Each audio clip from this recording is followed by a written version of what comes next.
Buenas tardes a todos, a todas. Son las 8 de la tarde, es ahora el lunes, por lo tanto, nos corresponde empezar con esta conferencia de los lunes del Ateneo, que va a impartir. Muchas gracias a todos por su presencia, por el interés que se muestra por esta conferencia, que yo creo que no va a defraudar.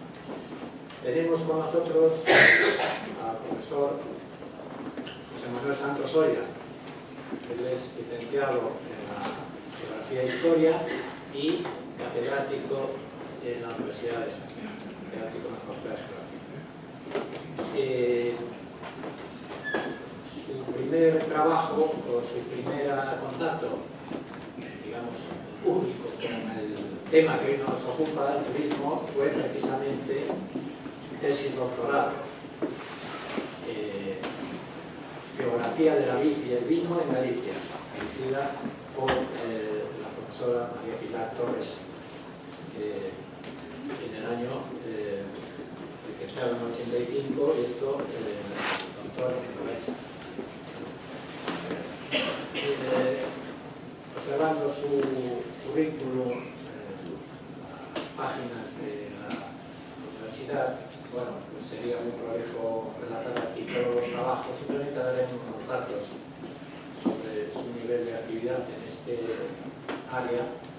He contado 22 proyectos en marcha de distintas clases, 87 publicaciones y infinidad de artículos de revistas, y por lo tanto, bueno, y siempre alrededor del turismo, la geografía del turismo, y yo tiene estudios como sobre la demanda turística de Santiago en el año 2014, Observatorio del Camino de Santiago, transformaciones del paisaje urbano e histórico inducidos por el turismo, Red para el estudio de las ciudades europeas post-crisis en 2015, en fin, creo que y la dedicación que ha dedicado el profesor Manuel Santos, Oya Santos, es muy extenso y muy intenso. Simplemente voy a decir, a tocar dos enunciados. Hace poco ha salido en el periódico La Voz de Galicia un dato sobre el nivel de visitantes, de turistas en Santiago. Concretamente, en el mes de febrero, decía La Voz de Galicia que a Santiago llega a diario más de 9 turistas por cada 100 habitantes residentes. Y después hace una comparación con el resto de las ciudades turísticas, Granada, Barcelona, situando a Santiago en un índice de relación de personas, de turistas con relación a los residentes, digamos, todavía no en un grado sobre el 4 o 5 lugar. Pero en todo caso, ya con un nivel de presión de los turistas sobre el nivel de la población importante. Otro dato es pensar que el turismo, la industria o la actividad del turismo significa en España aproximadamente el 11,2% de su Producto Interior Bruto y el 13% de empleo.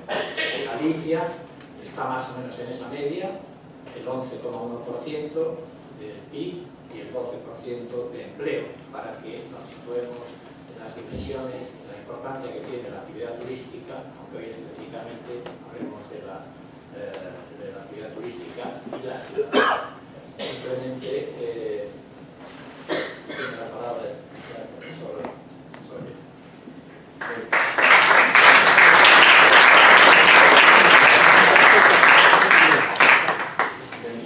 Buenas tardes, muchas gracias por estar aquí. A ver si non quedo sin voz, porque voy a dar 2 horas de clase, e sempre, ao final, sempre acabo picando un pouco a garganta. Quería agradecer ao Ateneo o convite para falar, e moi particularmente a Pancho, porque é todo un luxo en temas de turismo, unha persoa que desde diferentes ámbitos, non? Desde a académica, a privada e a pública, pues creo que fixo muitísimo polo turismo, a principio, non? Como o título do seu libro, do que eu particularmente aprendi moito e teño moito que agradecer por o estímulo que fixo en relación, por exemplo, a creación do CETUR, o Centro de Estudos Turísticos da Universidade de Santiago, ou en relación ao máster de turismo urbano, que tamén foi unha iniciativa súa. Entón, para mí é unha honra e un placer estar aquí, un pouco de vergonza, de tanta xente e alguna xente con tantos conhecimentos como Pancho, tamén viu por aí a experiencia de turismo de Santiago, que tamén unha persoa que sabe moito de turismo,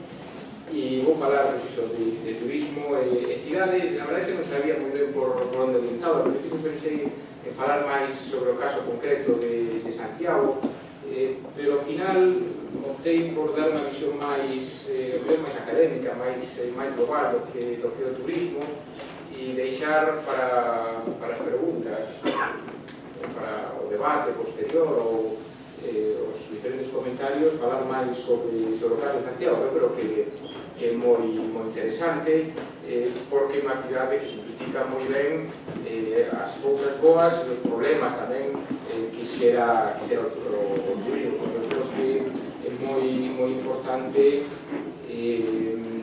reflexionar sobre o turismo, e veremos agora como a cidade non foi obxecto da mirada académica do turismo, non houve así demasiado interese pola cidade. Por iso, tamén nesta presentación, non sigo moito a dúas persoas, a Ashworth e Page, que son dos autores que foron pioneiros nos estudos de turismo urbano, que dan unha visión, eu creo que unha visión crítica, pero tamén unha visión bastante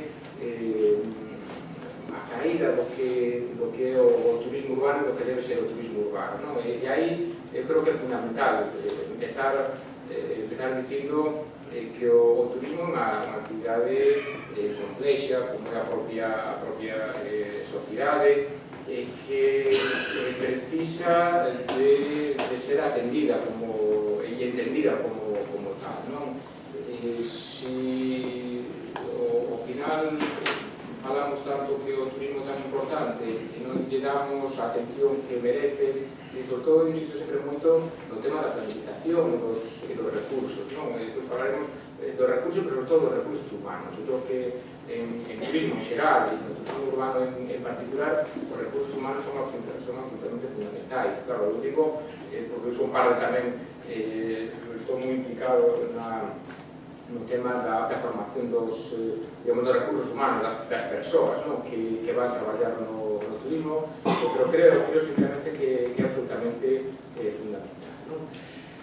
Ben, claro, eu decía, a mellor unha presentación un pouco académica, pero vou intentar dar moitos exemplos para tratar de levarlo ao campo, o campo máis concreto da realidade. E o primeiro que se me ocorría era saber que é o turismo urbano, como definimos o turismo urbano, sobre que é unha cidade. Eu teño aquí un par de alumnas, lembrarán, da materia de turismo que dou na facultade, e lembrarán que sempre lle poño o mesmo exemplo, que é unha cidade.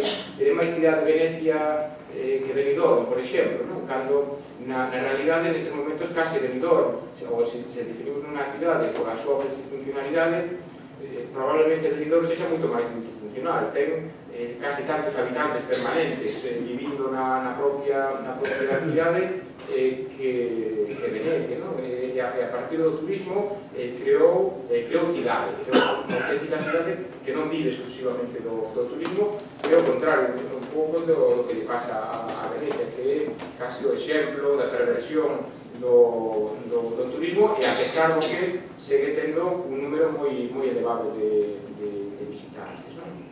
Entón, iso é unha cuestión, e a outra é falar de turismo urbano ou turistas na cidade, que non é o mesmo. Nunha cidade hai moitos visitantes que ao final non son turistas, é dicir, que non se pode definir como turistas urbanos, é dicir, xente que non vai a unha cidade porque les guste específicamente esa cidade, sino porque por negocios, por exemplo, ou por turismo de saúde, estamos en turismo de negocio, turismo de saúde, van ir a cidade, pero que en realidade máis que turismo urbano son turistas que están na cidade por múltiples cuestións, non? Por iso a Organización Mundial do Turismo di que o turismo urbano serían as zonas generalizadas, as cidades ou lugares de grande densidade, que non se complica demasiado a hora de falar, de definir o que é unha cidade, di que normalmente son viaxes de curta duración, entre 1 e 3 días, o común. Claro, as grandes cidades teñen estadías máis longas, pero as cidades como Santiago, sobre 2 días, máis ou menos. E ademais é unha tendencia. Eu tamén sempre insisto moito que estamos, ás veces, bastante obsesionados coa idea de prolongar, de crear políticas para prolongar a estadía, e iso está moi ben, pero ás veces son demasiados esforzos para ir contracorrente. Ir contracorrente porque a propia dinámica do turismo nos está a dicir que en todas as cidades do mundo a estadía está baixando. Claro, xa momento que xa non vai baixar máis. Estamos a facer esforzos para tratar de manter ou incluso de incrementar esa estadía, pero tamén sendo conscientes de que hai unha dinámica xeral que é moi difícil ir contra dela. E moito máis na actualidade, tanto por os ritmos de vida que temos diarios como por o xeito no que está formulada o sector do turismo. Depois, outra cuestión é que o turismo urbano está moi vinculado coa xente urbana, cos negocios, cos estudos, eventos, congresos, co patrimonio, etc. Ben, vista un pouco a definición, a mí o que me gustaba era dar tamén algunhas ideas, sobre todo en relación a cuestión de que o turismo urbano se lle dedicou moi pouca atención. Moi pouca atención, por menos, relativamente pouco, non? Na verdade, que poderíamos esperar que sobre grandes cidades turísticas como Londres, como París, como Nova York, existisen moitos estudos, moitas investigacións que se coñecese ben o turismo desde grandes cidades, e a verdade é que non existen demasiados estudos. Por que? Porque sempre se supuxo que formaba parte da esencia urbana, das múltiples actividades, e as cidades eran basicamente expulsoras ou emisoras, máis que expulsoras, emisoras de turistas, e que o turismo xerábase nas periferias urbanas ou no litoral ou nas zonas rurais, non na cidade. En todo caso, a xente que visitaba as cidades era por motivos vinculados cos negocios, cos congresos, unha serie de actividades propias da funcionalidade, da multifuncionalidade urbana. Entón, non se lle prestou moito interese, e hai probablemente o primeiro libro, digamos, que analiza a profundidade o turismo urbano do ano 95, é dicir, relativamente hai moi pouco tempo, non? Tamén é certo que na cidade, en xeral, moitos dos servicios espazos que usan o turista non foron creados especificamente para eles, por tanto non hai tamén esa visibilidade urbana en canto a equipamentos ou servicios creados para e dúas últimas ideas é que as cidades, por lo menos as cidades grandes, as cidades que dependen ou que teñen máis turistas, teñen unha dependencia relativamente pequena do turismo. É dicir, cidades, non sei, vou falar en termos cuantitativos, cidades como Hong Kong, que probablemente é a que ten máis turistas do mundo, Londres ou Nova York, ou xeral as cidades asiáticas. Agora, cando falamos de turismo, como cando falamos de economía, temos que irnos a Asia, non? Porque a influencia de China é tan forte que fai, que, no caso do turismo, todo Asia está crecendo muitísimo, non? Pois todas as cidades en realidad teñen unha dependencia, entre que teñen moitos turistas, teñen unha dependencia moito menor, probablemente unha cidade como Santiago, que ten un tamaño pequeno e que a súa economía depende máis, a pesar de ter en termos absolutos menos turistas, non? Entón é unha dependencia en principio menor. Por iso tamén, en certa medida, podemos entender certos comportamentos, non vou dicir antiturísticos, pero sí contra o modelo de turismo que encontramos en algunhas cidades, máis coñecidas da zona, pero evidentemente hai nas noutras, encontramos en Tokio, encontramos en Amsterdam, porque para unha parte da poboación a dependencia que ten a cidade, a economía da cidade a respecto do turismo, é menor. Así como en cidades como Santiago somos conscientes que si hai unha dependencia forte do turismo, que unha crise turística podería xerar moitos problemas, en unha cidade grande non acontece iso. E depois unha última cuestión desta imaxe é que non está moi claro que a cidade necesite do turismo, polo menos a gran cidade. Outra cousa é que si o turismo necesita da cidade. Na cidade hai moitos recursos, na cidade hai moita oportunidade de negocio en relación ao turismo, entón sí que hai esa necesidade, pero non o mellor o revés. E isto o simplifican bastante ben Asgore e Page, que son estes autores dos que falaba antes. Ben, claro, por que atraen as cidades? Bueno, xa comentando algunhas cousiñas de por que atraen as cidades. Claro, unha cidade, ou as cidades que vivimos nun mundo urbano, non? Un mundo urbano, ou en todo caso, xa, desde o ano 2008, máis del 50% da humanidade vive en cidades, pero digamos que as cidades nos últimos séculos e ao longo da historia xogaron un papel moi importante na nosa vida. Concentraron o poder ao longo da historia, e o poder é visibilizado, non? Hai que visibilizado a través de monumentos, a través de edificios, e iso sigue acontecendo na actualidade. As grandes empresas fan grandes investimentos tamén para visibilizarse, non? Entón, bueno, vemos exemplos de como, non sei, en Copenhague, non? A grandes compañías que fan, invisten no Palacio da Ópera, ou outras ou invisten en edificios emblemáticos que transforman e que, por tanto, non é algo do pasado, senón que é algo tamén do presente. E iso unido a que hai unha gama moi ampla de funcións que cubre unha cidade que fan atractivo para moita xente, non? O turismo de comercio, o shopping, non? Que está tan importante para as cidades, o turismo de negocios, o turismo simplemente recreativo, o turismo cultural ou a certos aspectos da cultura que para algunhas cidades son importantes. Non sei, vou pensar, falamos do teatro en Londres, o que supón a xente que vai ver o teatro a unha cidade como Londres.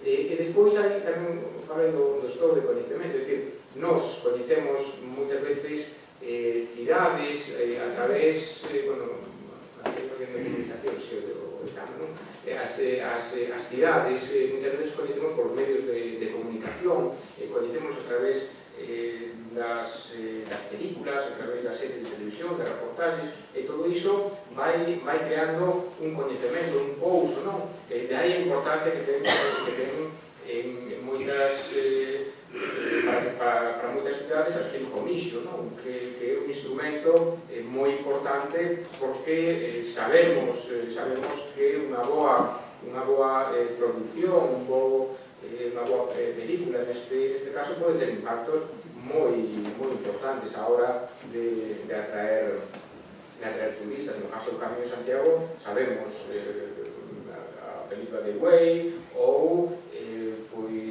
libros ou como de Kikatyn ou outra serie de libros que inmediatamente despois da súa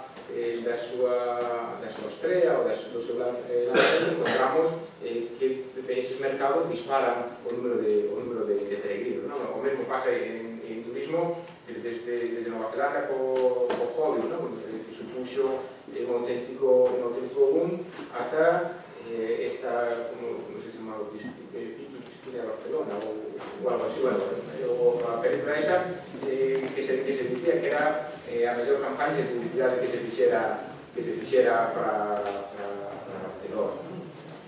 E na actualidade a cidade é unha máquina productiva de cultura e a cultura, a economía da cultura cada vez é máis relevante, máis importante. Entón, estes son algúns elementos que atraen as cidades, que é certo, como digo aí, que eu creo que só desde a década dos 80, hai unha actitude proactiva a favor do turismo, pero que antes xa sempre atraíron turistas, eu falo do Gran Tour, que é o antecedente do turismo contemporáneo nos séculos XVI e XVII, no que as cidades clásicas de Italia ou de Grecia formaban parte dese propio turismo.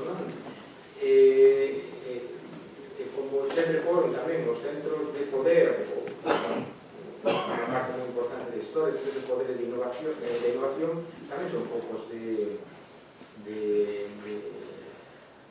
atención. Entón, por tanto, xa digo, ainda que a actitude, digamos, a favor do turismo na cidade relativamente recente, sempre existiu. Eu falo aí da década dos 80, cando se produce a partir da crise dos 73 ou dos 79, toda unha crise que obriga a repensar a economía, obriga a repensar, neste caso, as cidades, os motores da sociedade.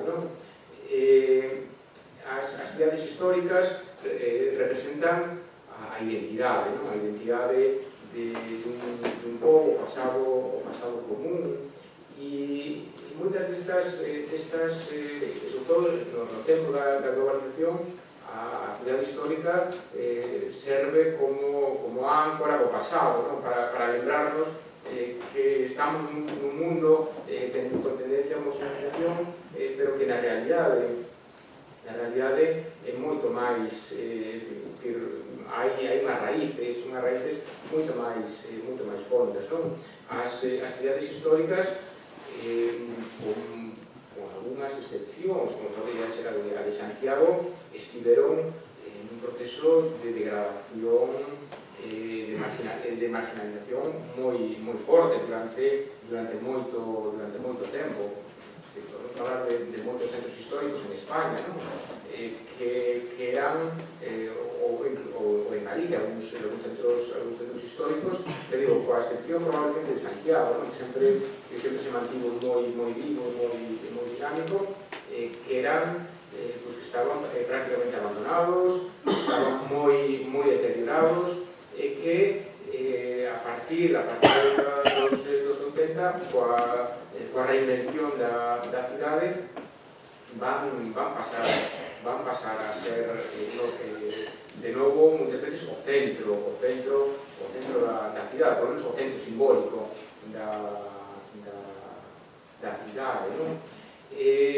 Claro, iso en canto ás pequenas cidades históricas, pero tamén para grandes cidades. Podemos pôr moitísimos exemplos de cidades industriais, de cidades que creceron, se desenvolveron coa industria e que se viron na necesidade de reinventarse. O exemplo, non sei, de Liverpool, o exemplo de Bilbao, un exemplo bastante interesante, o de Glasgow, o de moitas cidades tamén nos Estados Unidos, que recuperan, por exemplo, o mar, que estaban a beira do mar, todas as instalacións fabrís que se mudan para outros continentes, recupéranse e ponense en valor. O exemplo de Hamburgo, probablemente nos máis interesantes, e iso en boa medida está pensado efectivamente para os seus habitantes, pero tamén está pensado en termos da nova economía da cultura, na que o turismo vai ter, eu creo que un protagonismo crecente. Ben, eu aquí tiña algunhas estrategias que se utilizan para o desenvolvemento turístico. Falamos dos grandes eventos, os grandes eventos. No caso de Santiago, un evento sempre son os anos santos, xa desde aí moito ao longo do século XX serviron sempre como para a renovación, para os procesos de renovación urbana, e os grandes eventos deixáronos, como sabéis, ao longo da historia, desde as primeiras exposicións universais a mediados do século XIX, deixáronos interesantes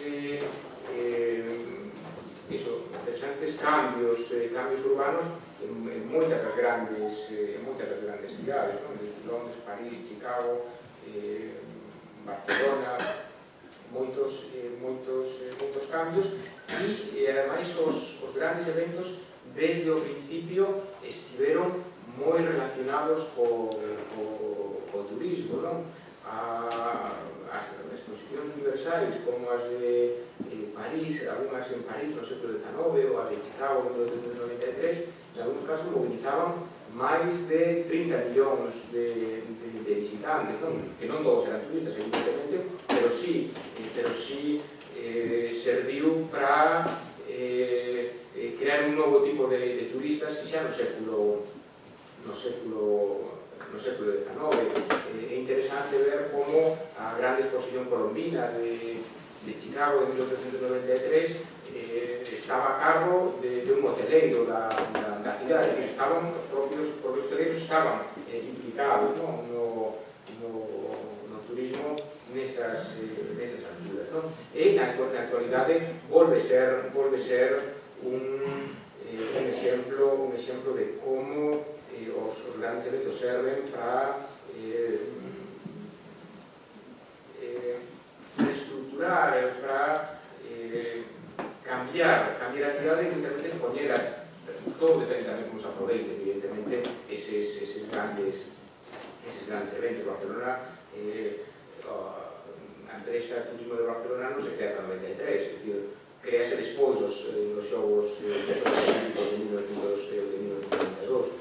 É certo que antes había unha política turística, pero moito máis marginal, e foi a partir do ano 1993. Estamos vendo nos últimos anos como algúns países, sobre todo algunhas cidades, como pode ser Dubai, ou as cidades en torno aos Emiratos, están apostando muitísimo polo turismo, a través, moitas veces, dos grandes eventos, organizar grandes eventos, países emerxentes, xa non son moito menos emerxentes, o caso da China, agora tamén con Corea, con África do Sur, é dicir, como os grandes eventos serven ou teñen unha utilidade para o reposicionamento das cidades. Pone tamén o tema das capitais culturais, que en principio estaban pensadas en termos máis locais para desenvolver as actividades máis locais, pero que foi paradoxalmente Glasgow, unha cidade dunha forte carga industrial, quen vai utilizar a capitalidade cultural para darlle unha volta moi importante á cidade, colocala en un plano turístico no que non estivera e que a veces casi era bastante difícil pensar que pudiese estar, non? Bueno, hai outras cuestións como as comunicacións, o turismo mobilidade, implica sempre unha mobilidade, tanto os aeroportos, fundamentalmente os aeroportos, non? Os aeroportos, porque os aeroportos tamén son fundamentais para unha cidade global. Unha cidade que quer ser unha cidade global ten que ter un gran aeroporto, e iso lle pasou a Frankfurt, e o que está en Berlín con todos os problemas que está por o seu aeroporto, ser a capital, digamos, a capital onde se está o poder, decir, máis que en Bruxelas, casi en Berlín, necesita un gran aeroporto, non? Entón, as comunicacións son absolutamente fundamentais. Sabemos aquí en Galicia que o inacabable tema dos aeroportos sabemos que condiciona, que pode condicionar, o que condiciona a chegada dos usos turísticos. Todo o tema da arquitectura de deseño que se desenvolveu durante uns anos atrás. Que pasa? Que, en certa medida, houve unha banalización da mesma, logo unha repetición de esquemas, porque un dos problemas que ten o turismo, en este caso o turismo urbano, é a repetición de esquemas. O que serve para unha cidade non ten por que servir para outra, e todo depende tamén despois de como xestionemos todo iso, non? E a arquitectura de deseños, grandes contenidos culturais, probablemente o Guggenheim de Bilbao, aunque moitas veces tamén nos esquecemos que Bilbao sempre se fala do Guggenheim como o catalizador do crecemento turístico, pero Bilbao tiña unha tradición cultural moi forte, tiña o Museo de Belas Artes, por exemplo, é un museo moi potente que xa xeraba un certo movimento de turismo cultural, non?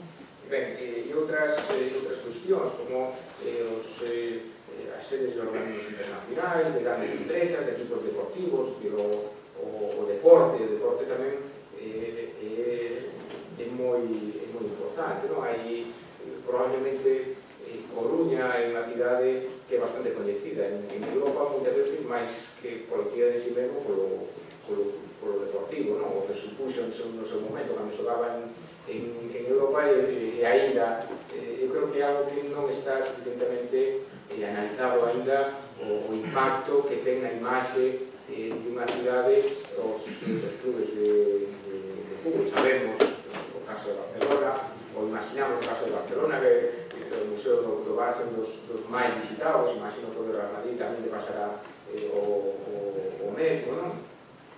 E, por último, outra estrategia é a creación dos distritos culturais, zonas renovadas, patrimoniais, museísticos, industriais. Os distritos, a cidade histórica de Santiago probablemente habería que tratarla como un distrito cultural, sería o mellor bom tratarla como un distrito cultural, no que non sei, todos os museos, os centros culturais que existen na cidade histórica funcionan de xeito coordinado, non? Como, claro, noutra escala funciona, non sei, en Berlín a illa dos museos, ou noutros lugares, toda esta serie de distritos culturais tamén. O traballo conxunto de todos eles forman parte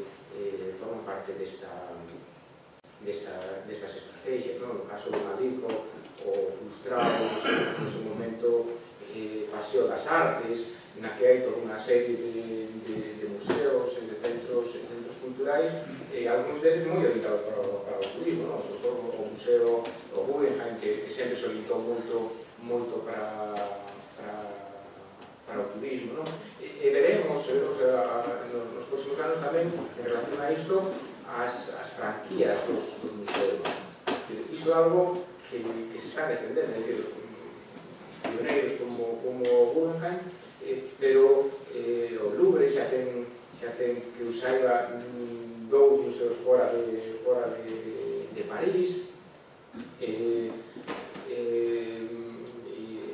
outra serie de museos que teñen toda unha serie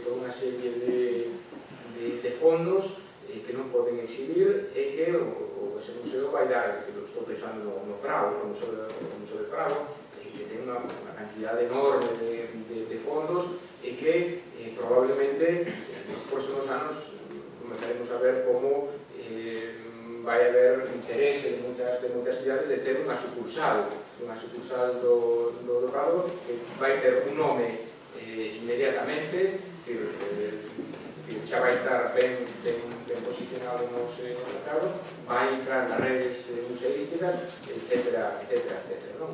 Iso sería interesante, igual que a Tate de Londres, museos ben coñecidos e que teñen unha capacidade de atracción moi grande, non? E moitas veces as cidades, eu creo que sabe máis disto, pero hai moitos anos que se falara, cando se discutía que se iba a facer coa cidade de cultura, que agora xa non se discute, non? Unha das propostas, eu creo que, se non me equivoco, era esa, non? Traer para un dos edificios, ou chegar a un acordo con algún museo para, era en concreto algún británico, algún de Londres, pero ao final non sei por qué non nada foi para adiante, non? Estou pensando no caso de Málaga, non? Málaga, que fronte ou máis que fronte xunto con a Costa do Sol desenvolveu unha estrategia diferenciadora, é dicir, nós nos diferenciamos do resto do litoral, pero ao mesmo tempo nos complementamos, non? E fixe unha aposta por o turismo cultural moi forte que vai desde o Festival de Cinema Español, pois ata toda a mellora do patrimonio arquitectónico e fundamentalmente o museo, non? O Museo de San Petersburgo, o Museo Thyssen, o Museo Picasso, toda unha serie de intervencións que están facendo de Málaga case unha visita obligada, mesmo para o turismo de sol e praia, non? Está hablado sol e praia, pero o turismo de sol e praia cada vez o turismo é menos, digamos, rígido nas súas motivacións, cada vez é moito máis multimotivado, e iso creo que é bastante inteligente, non? Traballar os veciños, traballar con que nos podamos complementar. Ben, depois se decía a competitividade como estrategia, claro, a competitividade pode ir por lado dos prezos, pero aquí hai xente do sector e sabemos que a través dos prezos, a competitividade a través dos prezos non sempre ten os resultados, non? Entón, claro, tamén a competitividade un destino, neste caso un destino urbano, non depende só do sector turístico. O sector turístico é un sector máis dos que traballan, dos que funcionan nun ámbito urbano, e de aí que é fundamental inserir armónicamente o turismo na cidade, non? Que é algo que ás veces non se entende ben, entón as políticas turísticas van por un lado e as políticas de comunicacións ou industriais ou as económicas en xeral van por outro lado, non? Entón, eu creo que hai esa necesidade de traballar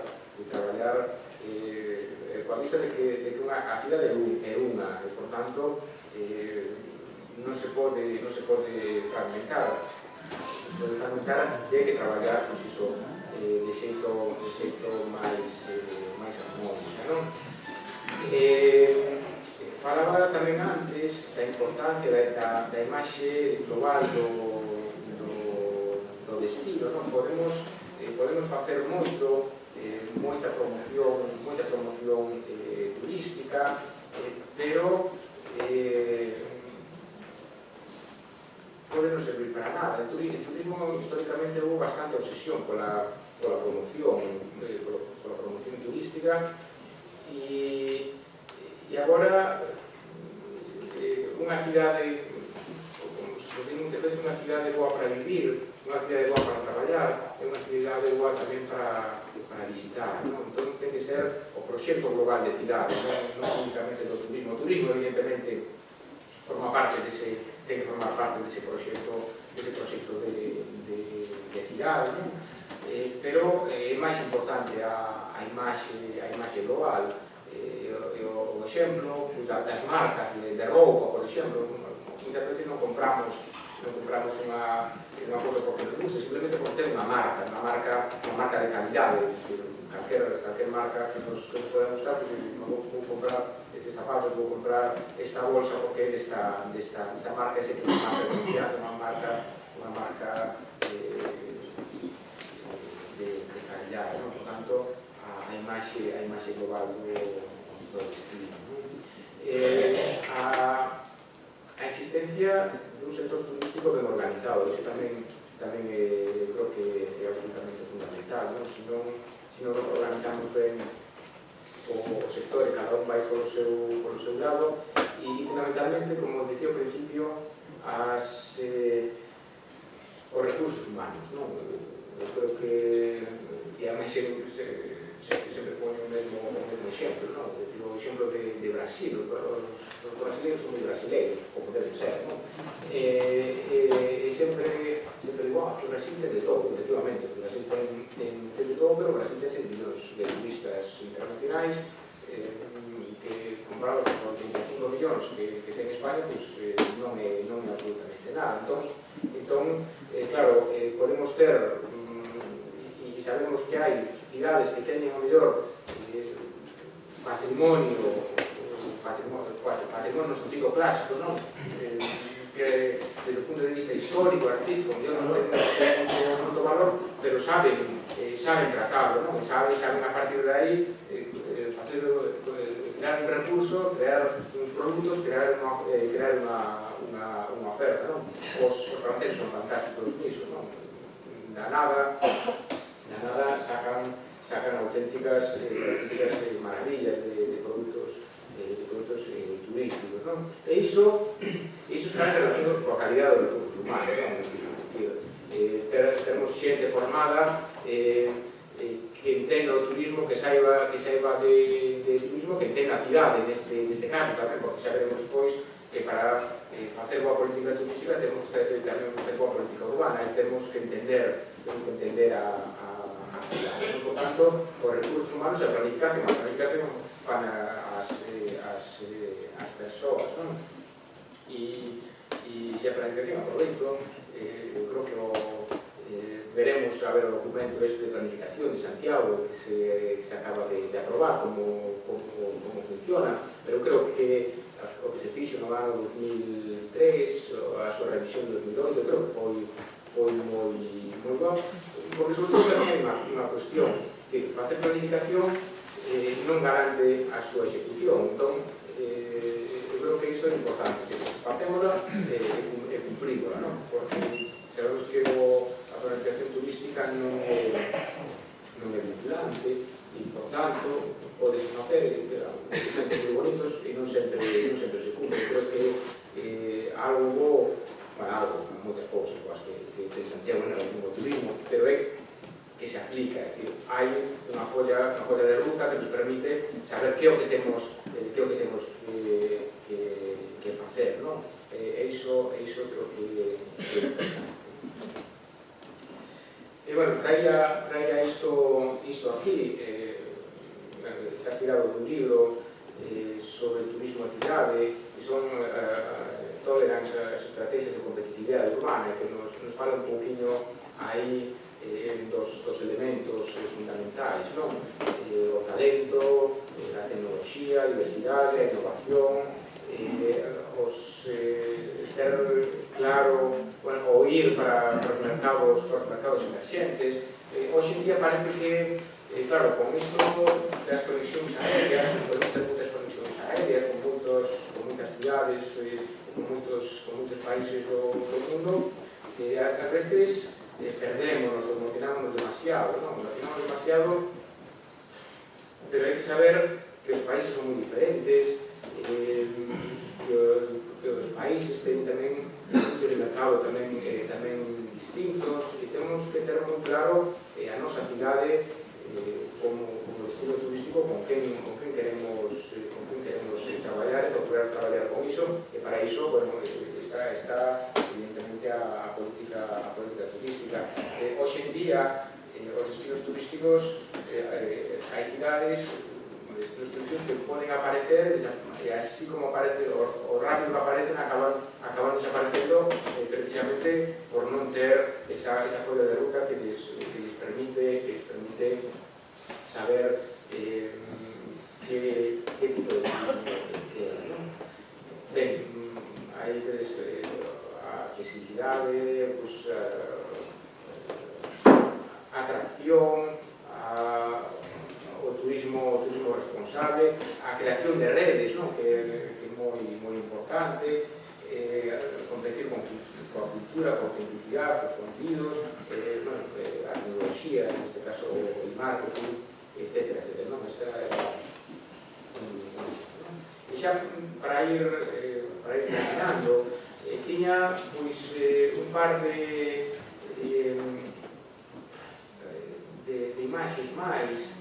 Primeiro esta que nos di como é o turista urbano. Eu creo que tamén é moi interesante saber por onde vai o turismo urbano, e que ademais, o turismo é unha actividade que cambia moi rapidamente, non?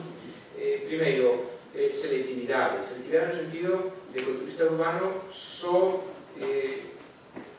usa unha pequena parte da cidade, só utiliza unha pequena parte da cidade, como todos nós. A inmensa maioría de nós usamos só unha parte da cidade, e os turistas tamén utilizan só unha parte da cidade a un ritmo diferente dos nosos, a un ritmo diferente dos que habitamos, dos que usamos a diario a cidade. Por tanto, é interesante definir o espazo turístico, pero tamén definir moitas veces o resto da cidade, porque cada vez máis sabemos que o turista, ou certo tipo de turista, lle gusta sair do entorno do que chama a burbulla turística, non? Que hai unha burbulla turística, o espazo turístico onde se move, non? Moitas veces, pois iso, sobre todo certos tipos de turistas máis aventureiros, xente máis nova, que sae da burbulla, desa burbulla turística. Por tanto, tamén iso introduce, claro, máis complexidade, pero tamén nos axuda a entender que temos que ver a cidade como un todo, non? Ás veces, no caso de Santiago, bastante interesante ver como moitas veces a muralla, a antiga muralla da cidade sigue funcionando desde o punto de vista psicolóxico como muralla ou como barreira psicolóxica para os turistas. Cando chegan a Porta Faxeira, o semáforo, dan volta. Cando chegan a Porta do Camiño, dan volta. É dicir, hai aí esa barreira psicolóxica que sigue funcionando para moitos turistas, non? Rapidez, falábamos antes, estadías reducidas. O turista urbano na actualidade caracterízase por estadías moi reducidas. Por tanto, tamén o turista ten que estar preparado para ese tipo de visitas, e sobre todo para a repetición, que é unha cuestión complicada. O turista urbano é o que ten menor índice de repetición, é un turista moi pouco fiel, fiel, non? E iso dá lugar a algúns problemas ou a unha serie de alternativas que hai que ir traballando nelas, non? Por un lado, a procura de novos mercados, pero iso é difícil. Quen traballa en turismo sabe que chamarle a atención os mercados para atraelos non é fácil, non? Pero, ao mesmo tempo, outra posibilidade é reinventarse. Vamos reinventar como destino, estar continuamente adaptando. Pero claro, iso é complicado reinventar, para a máis de Santiago é moi complicado reinventarse. A catedral, digamos, é moi boa, en termos turísticos, non vou falado, evidentemente, pero o problema da catedral é que ten un efecto sombra sobre o resto. Tratar, e en Santiago, vamos, sei que se intentou moitas veces dar outra imaxe, non outra imaxe, a parte da catedral, moito esforzo se fixo no tema da arquitectura contemporánea, dos parques, etc. Pero sempre é complicado porque a catedral ten un poder tan forte sobre a imaxe turística que é moi complicado reinventarse para unha cidade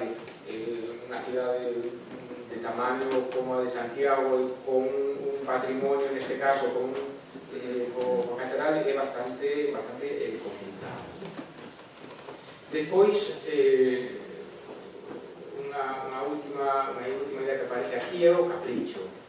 O turista urbano é especialmente vulnerable ás modas. E iso, tamén, claro, é un problema. Porque o turista urbano é máis que ningún outro un coleccionista de lugares. Os turistas somos, en xeral, coleccionistas de lugares, pero o turista urbano é moito máis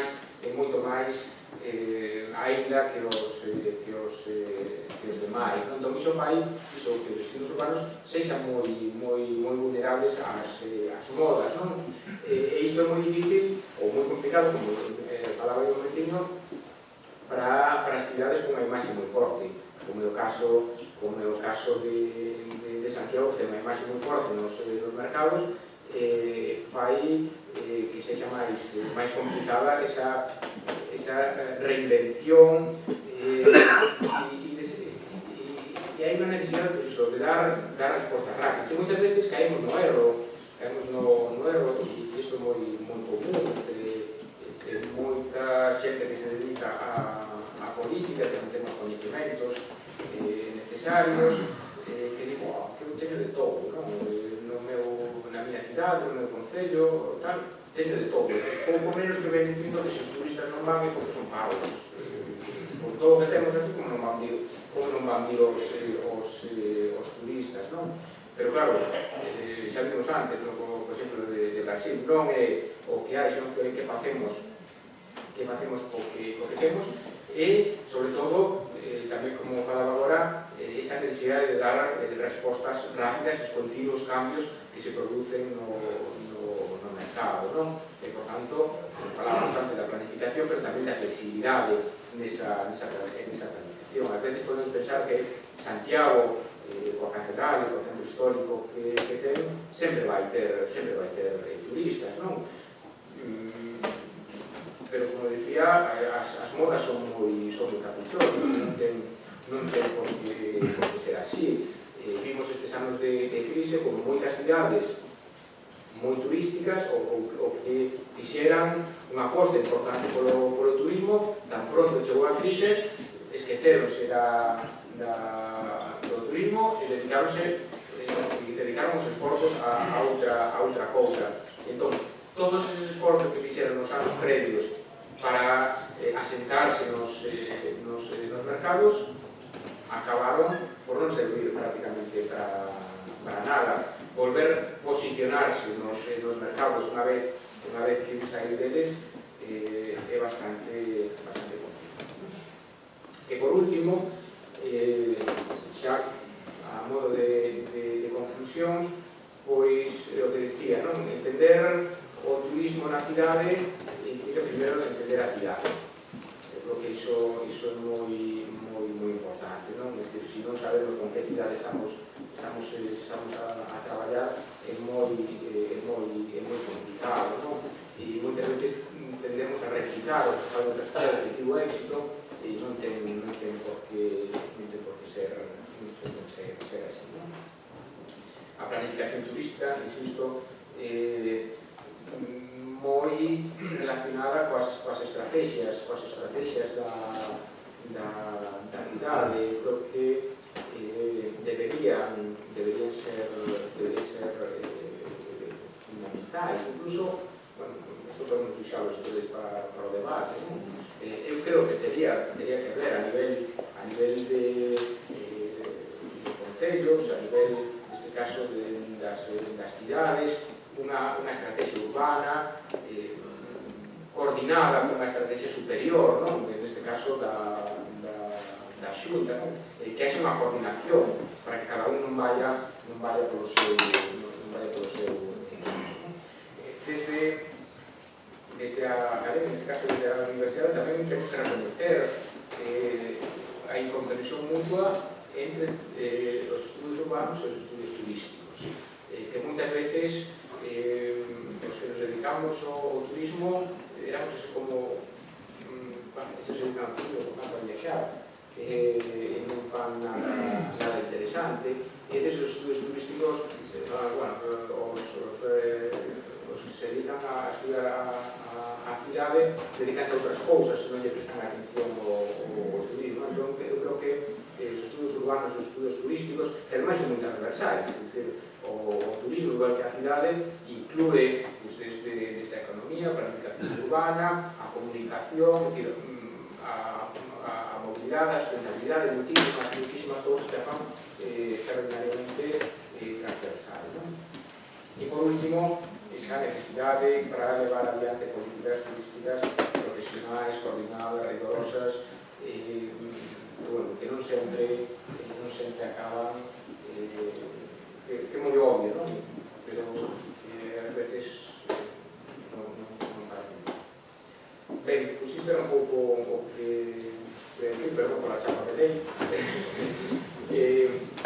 porque he falado demasiado, pero bueno, tampouco me centré demasiado no caso de Santiago, porque a mellor agora, a partir destas generalidades, podemos falar de Santiago, e así le cedo a palabra a Flavia, se lo que se me va a hacer.